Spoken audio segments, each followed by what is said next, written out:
Good morning, Maria. Thanks for having me once again. And hello, Tillamook. I am, as always, very excited to be a part of Tillamook today. And today's program is sponsored by Year of Wellness and thankfully KTIL partners so that we can be here and talk about all the fun things that the Year of Wellness are doing. This week, we want to make sure and we thank our sponsors, Tillamook County Health Department, Yank Farms, the Creamery, the Columbia CCO, the Kiwanis has done some donations, and like I said, Adventist Health. We've been really very blessed to have the YOW. Now that we're into 2017, we're going for another year. It's not just a 2016 got here and we were healthy and now we're done and we're going to go back to the couch. Nope, that's not how it works. The Year of Wellness is continuing. So anyway, with that, I will say that this month we are talking about brain health. And so our guest today is Valerie Bundy from the Women's Resource Center, and she's going to talk a little bit about all the great things that you guys do. So welcome, Valerie. Thank you. Now, you are brand new to your role as Executive Director at the Women's Resource Center, right? I don't know what your official title is. That is my official title, okay. Executive Director. Yep. I have been there, I think, a month tomorrow. Okay, so I can ask you anything, you know, all the ins and outs and... Yeah, I know it all. It's downloaded. Yeah, exactly.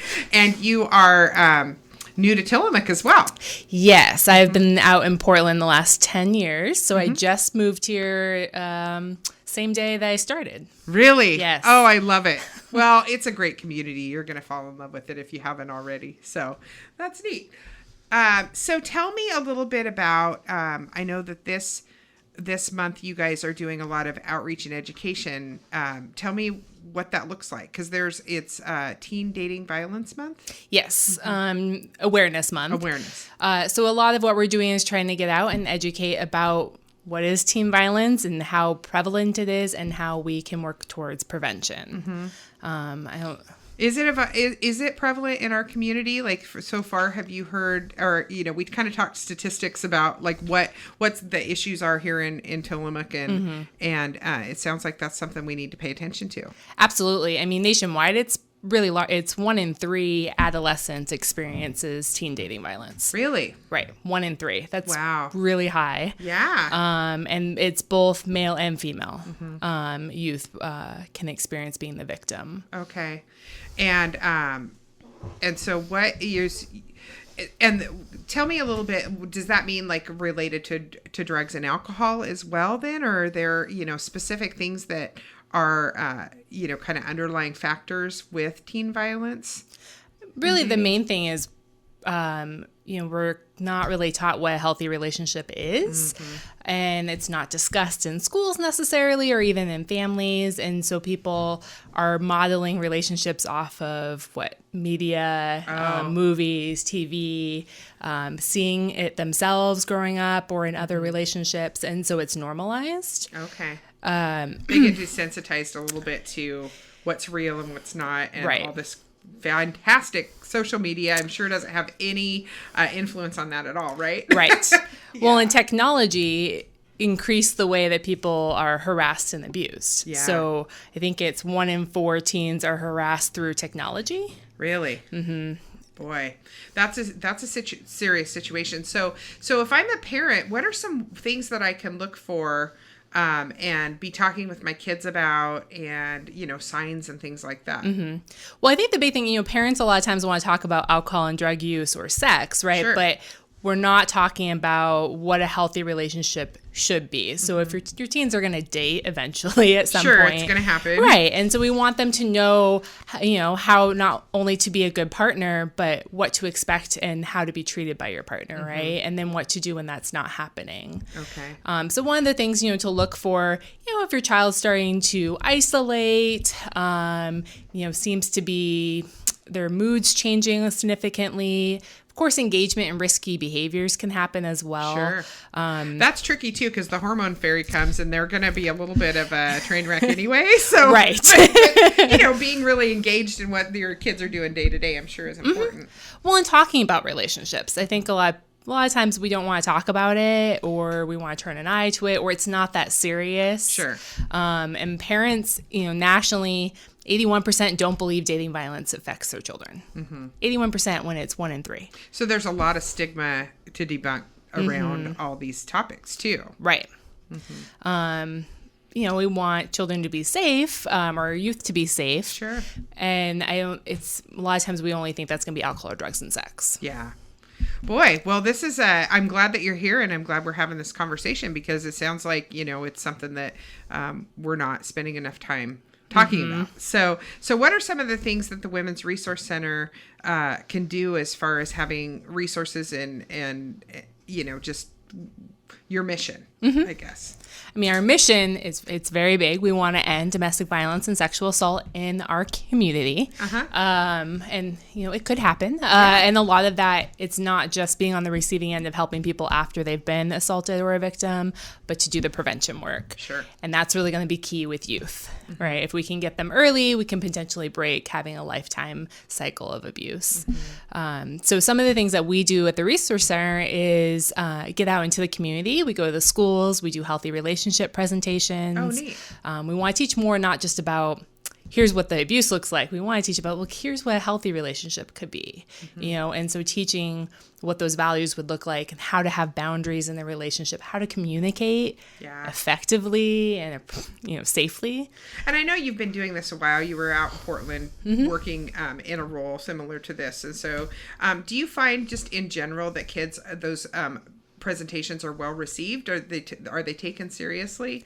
Oh, absolutely. I don't think youth are given enough credit. They ask amazing questions. And I was talking to some of my staff earlier who just did a presentation at one of the schools, and they're like, yeah, they try to stump us every time. And they ask really good questions about how do we even set a boundary, or how do I, the big thing is worrying them and hurt their feelings, even though they're treating me really poorly. Interesting. Right. Yeah. So, well, that's great that you guys are out there doing this really important work, because these cycles will go generation to generation, or, be handed down, and it's very hard to break out of those. And so it sounds like education and prevention, that's the key. It is the key. Yeah. So, and then the Women's Resource Center, it's not just, for women, right? Right. I know our name definitely misleads. We serve everyone. So that means all genders. We will serve male survivors of sexual assault and domestic violence. And those are prevalent issues too. Yes, it does happen. That's, our society kind of tells us what these roles are, but that's not necessarily the reality behind closed doors. Right.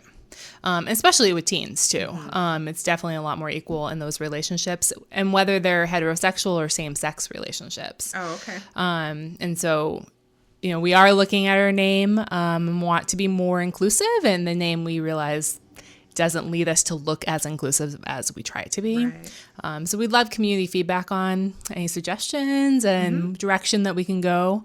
I know we've changed our name once before in the past. Right. Right. Well, but it's just as with anything, it's ever changing and growing, right? Absolutely. So, okay. And then you also do some other things in regards to being out in the community. The Wildflower is a resource for you guys, and tell me about what you're brand new to our community, so I don't want to stump you. but I think we talked briefly about it earlier this week, and that they do some fundraisers and have you guys use that as an outlet for some funds to be available for your programs. Yeah. So the Wildflower, it is part of our agency. It's a program of our agency. It was really designed to bring in, revenue that can help serve our programs that's unrestricted, so that we can be more satisfy some of the needs that we were not able to meet before. So it's a thrift store. We rely on donations from the community so that we can resell them. What I think people don't know is what else that the Wildflower offers. So we are a job training site. People can volunteer and get experience, especially those who maybe haven't had a work history in a long time or have barriers to work. We partner with DHS to be an actual work site as well. Oh, that's fantastic. It is. So we definitely always need volunteers. There's so much work to do to keep merchandise on the shelves. And then also it is a community resource. So we partner with CARE and some other agencies in the community to be able to, they send their participants to us with vouchers to help get furniture for when they're moving into their new place. Oh, okay. To access like emergency clothes and other whatever else that we have in the store. So if an agency that you partner with is helping someone transition, for example, if they're living at Helping Hands out at the port and they have a job interview and need some good clothes for a job interview, they can come to the Wildflower potentially, and with vouchers that they receive from these agencies. Yes. Well, that's fantastic, and it's just a great example, and you'll learn this as time goes by, that the inner agency collaboration in this community, it knocked my socks off when I first moved back a few years ago, and it continues to. So that's fantastic. Love it. We're going to take just a short break here. Where do you go to find almost anything you need for home improvement? I'll tell you where. Rosenberg's. Rosenberg's has been your local connection for anything you need to build and finish your house to perfection. Carpet, cabinets, paint, electrical, plumbing, nuts and bolts, fencing, windows, doors, and so much more. All those items in one place, but that's only part of the story. What really makes Rosenberg's your stop for home improvement is their people. Their knowledgeable, friendly staff is there to help you through any project. Any question from what paint you should use to how to install a new shower valve, you can get the help you need to do it right the first time. Stop by Rosenberg's today to discover what you've known all along. It's better to shop local and work with great people that you can see every day. Build it, plumb it, wire it, paint it. Rosenberg Builder Supply in Tillamook. I haven't been northbound yet today, but yesterday I saw that they had the sandbags out, and there was some pictures on Facebook and all that craziness over our little flooding issue yesterday. It happened really fast. I have to tell you really quick. I had lunch with a friend at the Fern yesterday, and I'm sitting there, and all of a sudden I realized the whole parking lot where you turn in was completely full. Like the water raised so quickly, and my little car, like I had to drive down the sidewalk to the little Mexican food restaurant next door, and like it was a whole thing. So I hope that they were lucky and didn't have any major issues, but I digress. I did get to experience finding another way home since I live in North County. Oh, you did. Yes. So, okay, well, you're getting acclimated quick then. You just, no pun intended, but throw you in the deep end. Exactly. So anyway, back to business. This is Stacie with Northwest Senior and Disability Services, and I'm here with Valerie Bundy from the Women's Resource Center, and we were kind of talking about the Wildflower. I keep wanting to call it the Wallflower, and I think it's that because of that band, the Wallflowers. But the Wildflower. So people can just drop off things if they want to donate to the Wildflower. How does that all work? Yeah, so you can drop off items, and then you can also, if they're bigger items, call and potentially schedule if you need to us picking them up. Oh, neat. With some flexibility. We're a little short staffed over there right now. Yeah. And so, but yeah, we can pick up heavier items. We also do, I don't think everybody knows, we do have appliances as well. And we have a repair tech. So he fixes appliances, gets them up to snuff. And we offer, I believe, don't quote me, a 90-day certification on any of the appliances. Wow. So if you buy it and it doesn't work within 90 days, we'll fix it or replace it. Cool. So that's fantastic. You know, and all the proceeds go back to your program. So that's fantastic. And if you don't know where the Wildflower is, if you're listening, it's right there on Main Street. I don't know the exact address, but it's not hard to find. You know, it's right there across from the little nail place, you know, and the rodeo. But anyway, so yes, please stop by there and support the Women's Resource Center. It's really fantastic. So also now, if you know somebody in the community that you think might be having some challenges, if it's a friend has confided in you, or you just kind of have a gut feeling that something's going on, how would somebody get some help through the Women's Resource Center for that person? First off, you know, what are the different things? I know that like shelter, right? What are some other things that you guys can provide? So a big thing we provide is a 24-hour helpline. So, and that could be the friend or family member calling because they have questions and want to know how to offer support to their loved one, as well as someone experiencing can call us. So that's a good, usually first safe way that people feel of not wanting to like show their face. Sure. And it's so scary a little bit. It's really scary, especially in a small community where you might be seen, people know everybody, right? So we do have a 24-hour helpline, but also we have an advocacy center. So we do have walk-in Monday through Friday from 9 to 3. People can walk in and be seen by an advocate. You can also call and schedule an appointment so you know you'll be seen. Okay. Yeah. And the advocacy really is designed to help people, meet survivors where they're at and help them how they want to be helped. So not to tell people what they have to do, that they have to leave, that, any of those, no judgment. Sure. We want to provide support, provide resources, information. If someone has to go through court or has legal involvement, helping them with that process and being a support for them. Oh, okay. That's great. A lot of times just providing the education or this is what's going to happen, especially if police were involved and law enforcement can be scary. Right. And so helping them understand what the steps are and what the officers need and getting through that process. Mm-hmm. We do have our shelter. We've had Pacific House, I think 2008 is when we got it built and open. Oh, okay. And so people are referred through our advocacy program. So they've connected with an advocate and are able to live in the shelter for 30 days. We have 6 rooms there. So 6 households can be served at one time. Oh, neat. And so it can be a single survivor or a survivor who has children. Okay. So what would you say to someone who might be listening right now and is a little bit scared to reach out? Because I think that there is, that fear of, they're going to, get law enforcement involved if I call, or, this is a really scary situation. I don't want anybody to know my business. What are the messages that we need to remember so that people are taking advantage of the great services you guys do? Well, I think that's a great question. The most important thing to know is we're a confidential service. So anybody who walks in our door, all of your information is confidential. We can't release it. We won't tell anybody. You have to give consent for us to talk to anybody, including law enforcement. Okay. So our advocates have advocate privilege, which means they're not allowed to break confidentiality for any reason.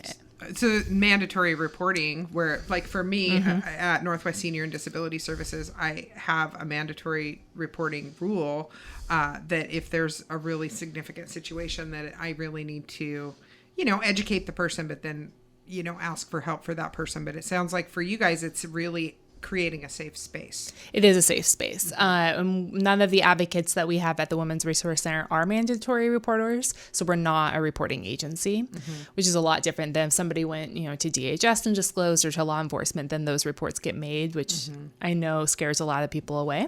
Right. And the helpful thing is that that's not what our advocates do. And we can help support someone and make decisions about how to connect and work with other agencies. And how to navigate probably a little bit, because if you don't know, don't know till you know. There's no manual sitting out there. And people get in situations sometimes it's not predictable. And it's just confusing. You're in trauma and now you have potentially, a whole bunch of different agencies wanting to work with you, and it's confusing. Yeah. And that's hard for anybody on a good day. So So if somebody comes in there, they're not going to just meet with an advocate and get some resources and information. That advocate can be a little bit of an ongoing support while they're figuring things out too. Absolutely. Yes. There's no time limit on how often or how long you can be seen by an advocate. It's really going to be based on the survivor. It's survivor led.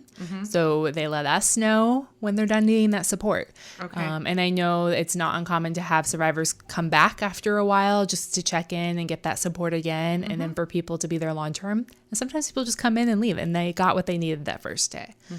Is it counseling?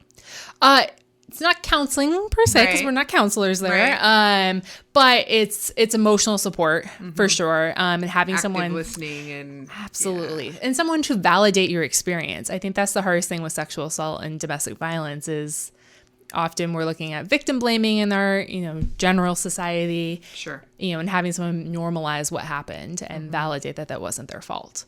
And do teens in our community utilize the resources? I think I know the answer to it, but I wanted to ask that question and kind of put it out there for our listeners to be thinking about as well. It's definitely an area we're looking at on better accessing teens that need services. I don't think in general, they're not accessing our services. And part of that is we can do better messaging because teens, social media is going to be the key to get them. Sure. So having a better presence, because that's where they're going to look and where they will decide if they want to reach out. So those are things we're looking for. We do want to always encourage, I know loveisrespect.com is a big resource for teens and parents. Oh, okay. So super important one, have a lot of great tools on their website about how to even how to have boundaries, how to talk about healthy relationships, as well as about teen dating violence. And do you have that, the 24-hour line? Yes, I do. Number? I'd love to make sure that we share that with our listeners as well. Mm-hmm. And we have a toll-free number, so that's really helpful for a lot of people. It's 1-800-992-1679. And I think it's important for people to remember, especially because of that, the stigmas and how people really are fearful of utilizing these resources at sometimes. But that's a really good, these are kind of passive ways to access resources, educate yourself. If you have a friend that you feel is in crisis or you're not sure what to do, I live by the rule in my rule of, if you have to ask yourself if something's not right, something might not be right, and it's worth making a phone call. And just so for example, if I knew somebody had a friend that I felt like something was going on, I could call that 1-800 number and have a conversation with somebody and go, hey, this is what I've seen. What do you think I should do? Absolutely. And then the people that are on those lines can help. That's fantastic. You guys are doing really amazing work, as you know. So I've got a couple other little announcements here real quick. Tillamook Regional Medical Center has online health portals providing you secure access to your personal health records and test results anywhere you have internet access. Access health records such as labs and test results, immunizations, medications, and allergies. Receive reminders and discharge instructions. Does this sound interesting? If you've been a patient at Adventist Medical Center, you could be using My Adventist Health. Just register next time you visit Tillamook Regional Medical Center. Expert life-changing health center, healthcare focused on you. They do that. Tillamook Health in Adventist Health in Tillamook. Woo! I butchered that one a little bit, didn't I? All right, so this is what you need to know. Go on their website, My Adventist Health. You can register. It's very easy to do. You get updates on reminders for appointments. You can see all your labs and test results, immunization and medication and allergy results, lots of reminders. You can even send an email to your physician and communicate that way if you have questions about your health. So Tillamook Regional Medical Center, I'll have them on here next Friday. They always are doing something new, and it's fantastic. And radio is a good thing because you can't see me, but if you could see me right now, I have this huge pink cast from my hand all the way up to my elbow because I had a little accident recently, and that online portal for the hospital has been very handy to discuss my little broken wrist issue with my physician. So anywho, back to business. The Women's Resource Center. What else have we missed today, Valerie, in regards to why these services are important for our community? Trying to tie back to the year of wellness is really understanding the effects. Yeah. Experiencing dating violence, you're more likely to have symptoms of anxiety and depression, and likely participate in risky behavior. So smoking, alcohol and drug use. Okay. More likely to have unintended pregnancy. So teens that have been physically or sexually abused, 6 times more likely to be pregnant. And wow. I think 2 times as likely to contact an STI. So those are big issues with health, right? Yeah. And something that can be prevented. So those are really important. And then we kind of talked just stats about our community and how we're a little higher in the national average, right? Yeah. For adults, so we don't have good studies yet on the youth in Tillamook County, but for adults, it's 1 in 3 women experience domestic violence. Nationally, it's 1 in 4. So we definitely are a little bit higher, unfortunately. So these are important. These resources, the loveisrespect.com, calling that 1-800 number to get information. Will you share that with us one more time? Absolutely. 1-800-992-1679. So please use those resources, and that's what you guys are there for. I wanted to say that the sponsors today were Rosenberg Builder Supply and Tillamook Regional Medical Center. On Monday, the OSU Extension Service will be here. They have a brand new building. I just was out there this week, and it's fantastic. So they're going to have a lot to report in regards to how they're doing. Senior meals are 11:30 a.m. at St. Mary's by the Sea in Rockaway Beach every Monday, Wednesday, and Friday. at noon every weekday at the Kiwanis Center in Pacific City, as well as the Tillamook Senior Center on 4th and Stillwell. Cost is $3 for seniors and $6.75 for everyone else. Tonight, the charity drive starts. Find full schedule in the shopping guide. Valerie's new to Tillamook. She has no idea what she's in for, but make sure you strap on the feed bag, because there's lots of great dinners and all these great community events and things. So it's going to be fun. Saturday, the kids' Valentine's craft event from 2 to 4 at the Air Museum Cafe. The cost is only $1 for each kid, so that'll be fun. Also on Saturday from 12 to 3, the Chamber is hosting a cash mob at Teen Challenge, which is at 416 Main Avenue.